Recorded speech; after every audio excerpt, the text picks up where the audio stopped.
Hey there, guys. I am here live with independent wrestler Rika Wildlee. Thank you so much for taking the time out of your day to hop on here. Is there anything you would like to say before we get started?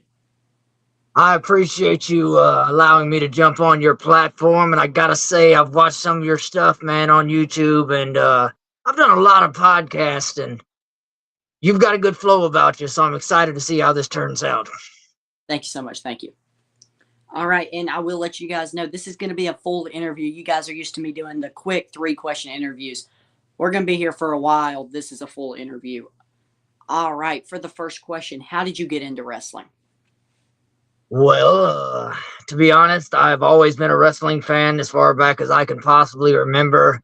I started really liking wrestling when I was about 8 years old, and it became a dream, as most fans, to one day have the crowd chant my name per se, and over the years, I ended up, growing up and being talked about and this, that, and the other for liking wrestling, even with my friends.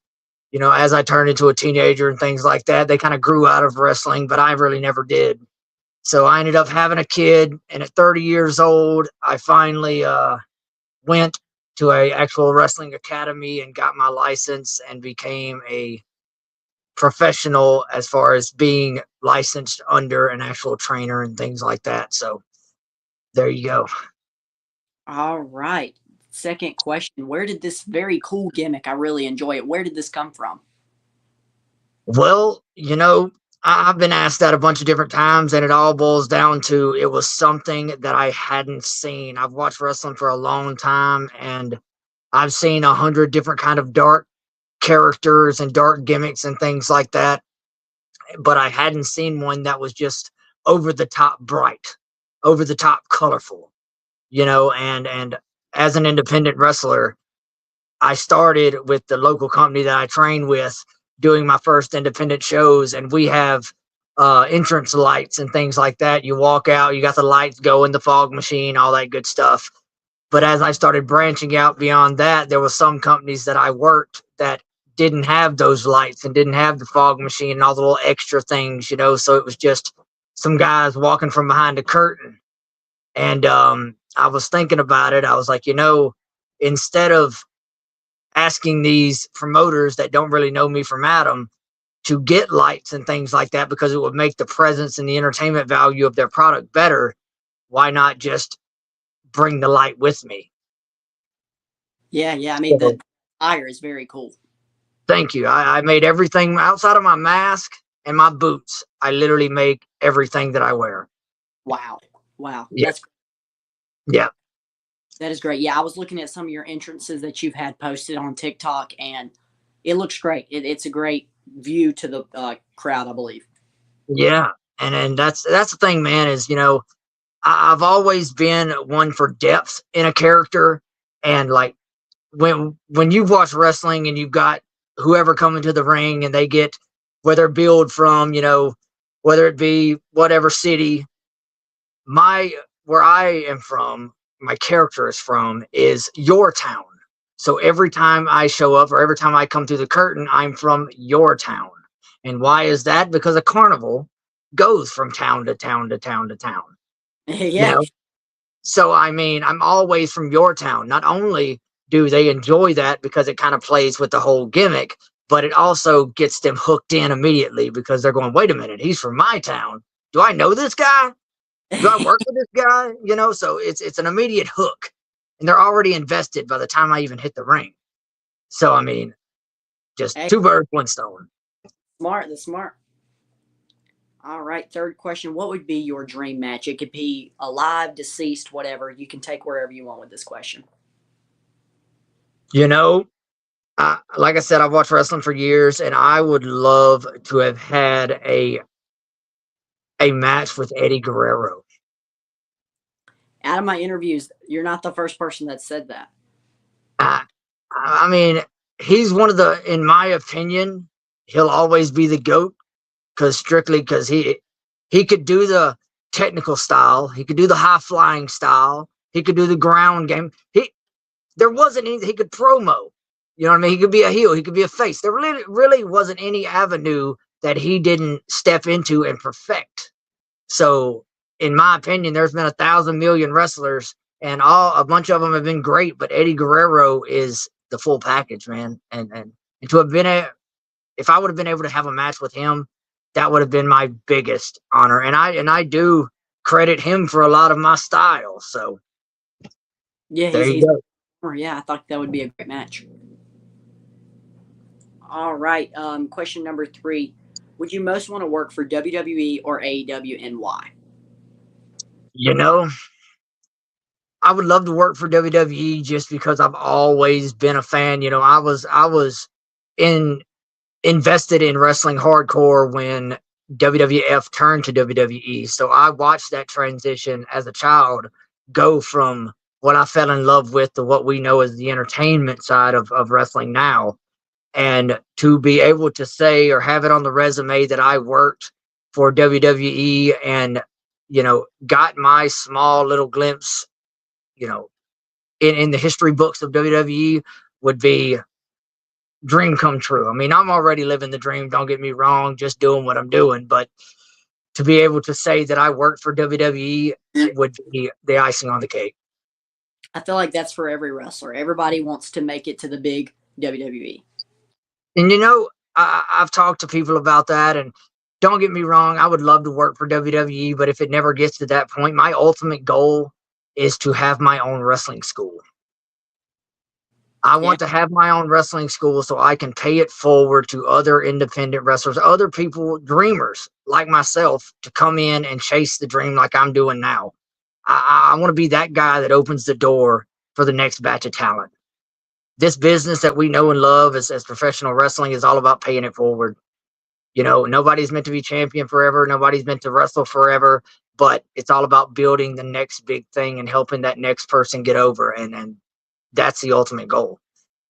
Yeah, man. I mean, you're really helping your goals by what you're doing because you're putting in that work as, like, you could see just a little interview. You come fully dressed in character and all that. That really shows, like, all your TikToks that you make. That's where I found you. And I'm like, wow, very talented. So, yeah, sky's the limit for you, man. And I appreciate that. All right. Fourth question. What is a move that you were like, I don't know if I can do this, but now it is kind of, it's now just a part of your move set, something that you do on a regular basis? It's something that I've always thought about doing, but until I actually started performing in a ring full time, I never thought that I would have the chance to do, and that is the split leg moonsault. I checked you out doing that. That was Uh, great. I've always been really, really invested in that move since I've seen RVD do it way back in the day. When he was, it seemed like every other match he was hitting the split leg moonsault, and I was like, man, that is so creative.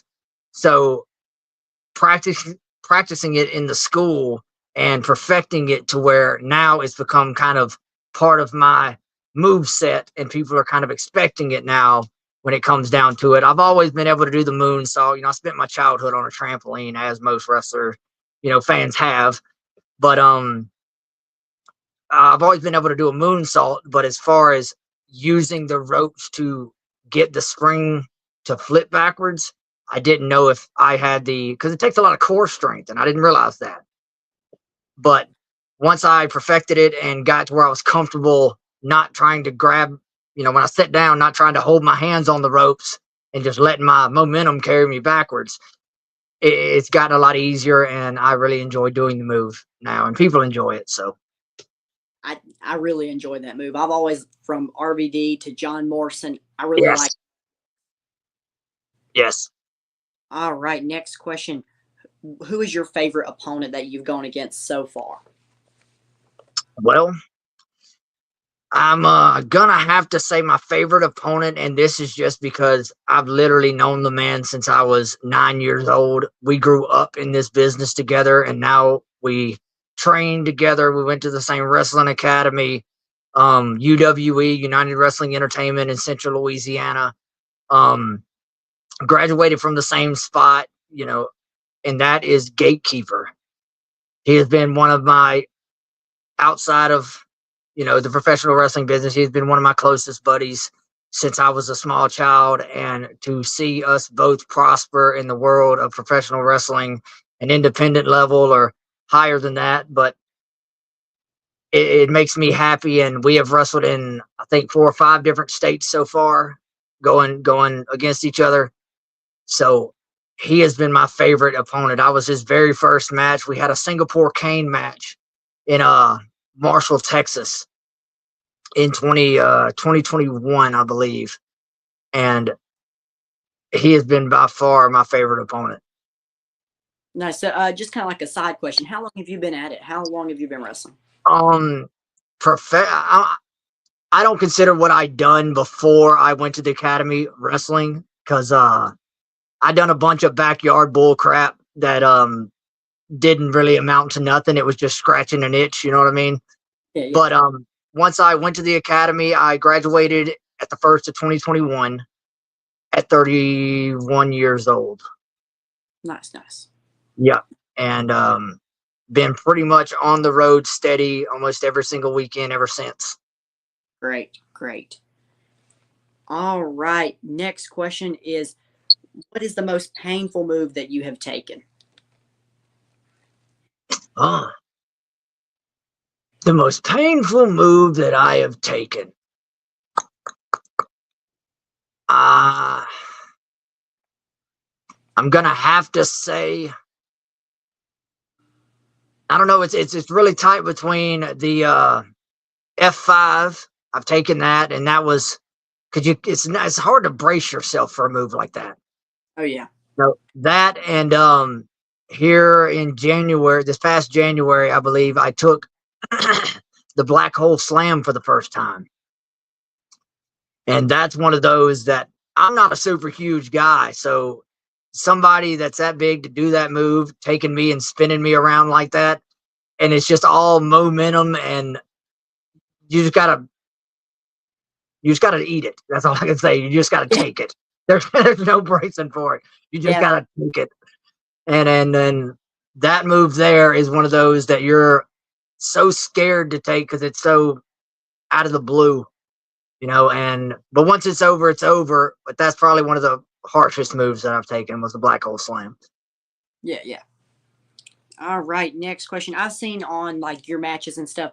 You've done some hardcore matches. Do you prefer doing these very fun hardcore matches or regular match? You know, up until these past couple of shows, after I got away from all the backyard stuff, because that's pretty much all that is a bunch of nonsense. But after I went professional and got my license and went to an actual academy and got trained properly and all of that, I told myself that I would try to steer clear of doing such matches.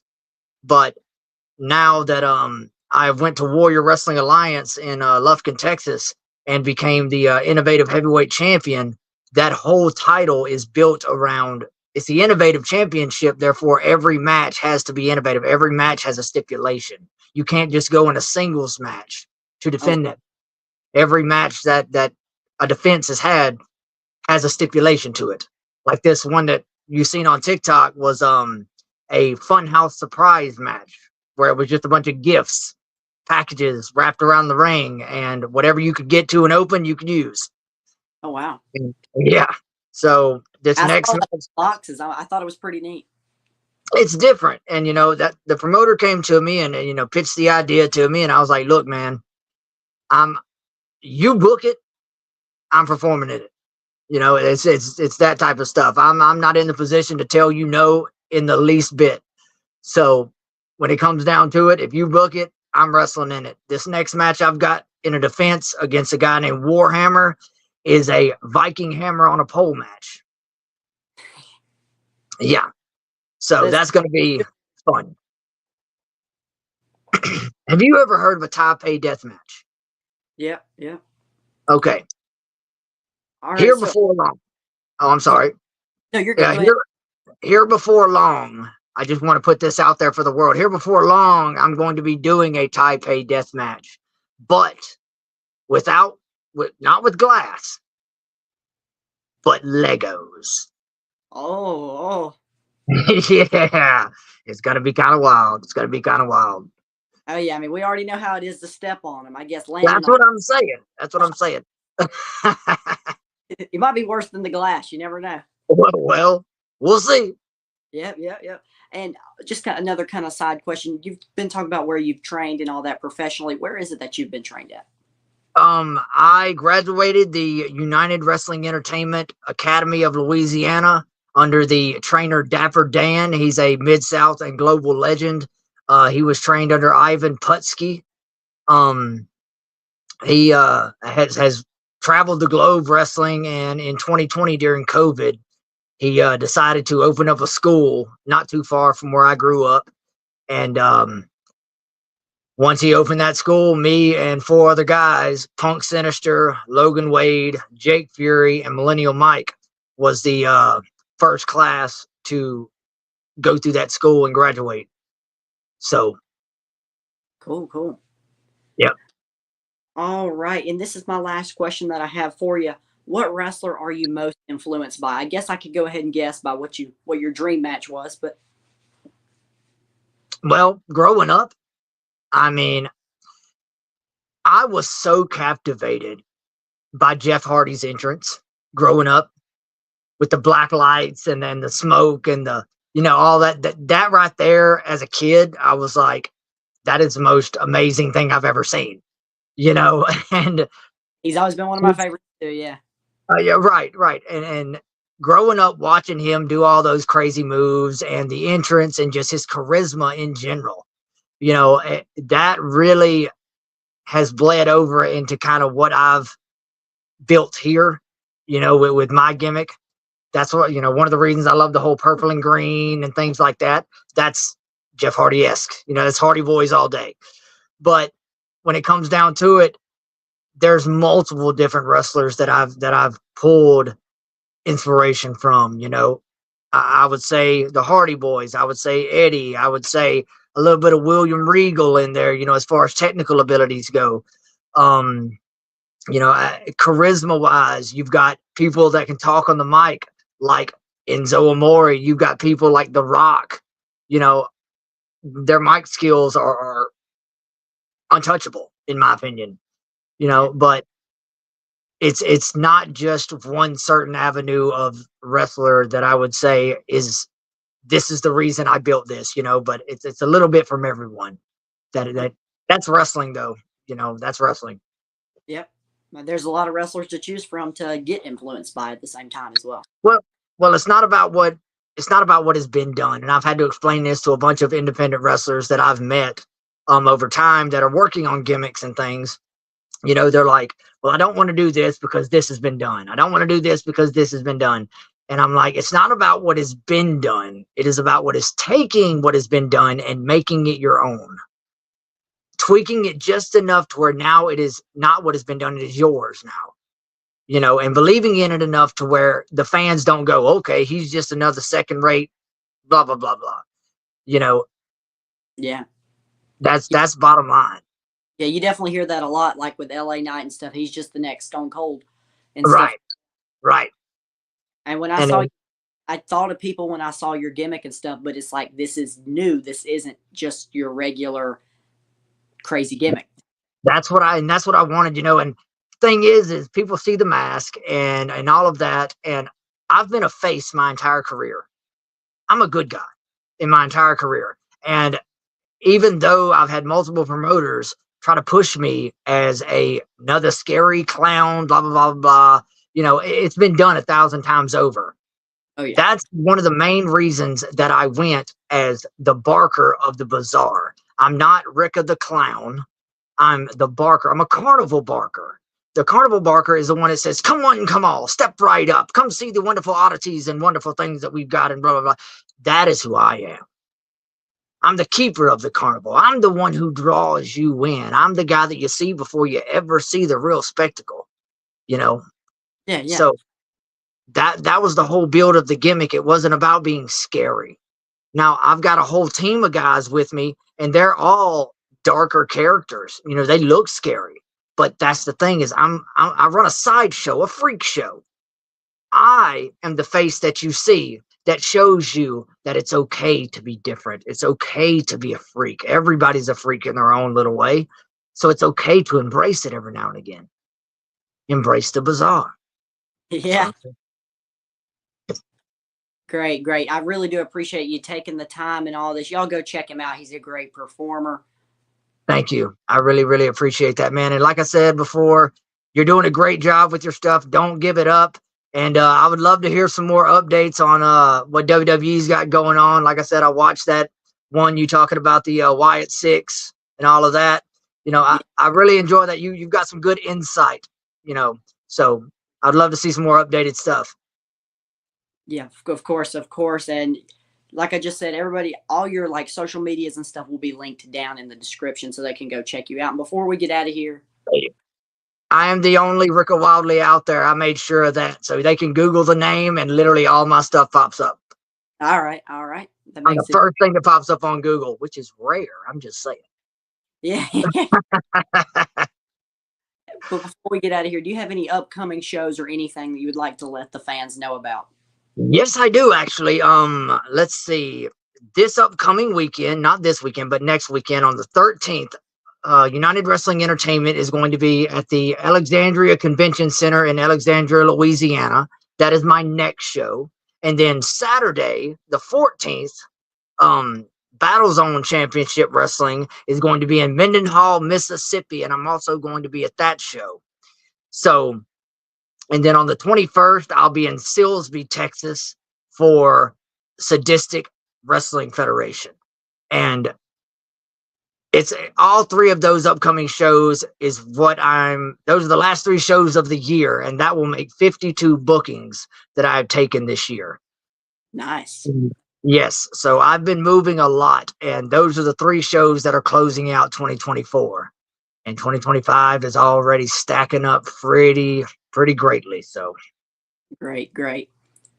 Yeah, I mean that's cool that you're wrestling different states. You notice some indie wrestlers they just have their territory that hey, you're going everywhere. I can't explain to a talent other talents enough that you never know who's sitting in the crowd. If you put yourself in a box, if you say these are the only states I'm working and this is the small little area that I'm working, this outside of social media, now that's a super tool, to be able to expand globally, but as far as seeing your live work, you never know who's sitting in the audience. I've had the pleasure and the honor of wrestling in front of Jake the Snake Roberts. I've wrestled in front of Buff Bagwell. I've wrestled in front of Coco Beware. I got the kudos from Coco Beware, the good job and all of that. And then I went and had an OVW talent scout hit me up here a little while ago. So and that was up near Missouri, but you really never knew. You never know who's sitting in the crowd watching. You never know who's checking out your social media. Always push for more. If you believe it, they'll believe it. Because you give them no reason not to, no matter what the gimmick is, and like in 2022, I went and wrestled for ICP at the Gathering of the Juggalos. Okay. And there was 17,000 people there. The biggest event that I've ever been a part of ever. Now that was like childhood dream stuff. And I got an opportunity to do that, but you never know what kind of doors open unless you put yourself out there for them to be open. You know what I'm saying? Yeah, yeah. So just keep pushing. That's all I can say for any talent or anybody trying to, not even wrestling, just achieve a dream, chase a dream, take the risk, man. I'd rather fail. I'd rather try and fail than to have never tried at all. You know what I mean? Oh yeah, completely makes sense. That's where you get places. Right. Right. All right. So like I said, everybody check him out. I appreciate you taking the time. You got it, brother. Thank Thank you. you. I will see you guys all on the next one. All right.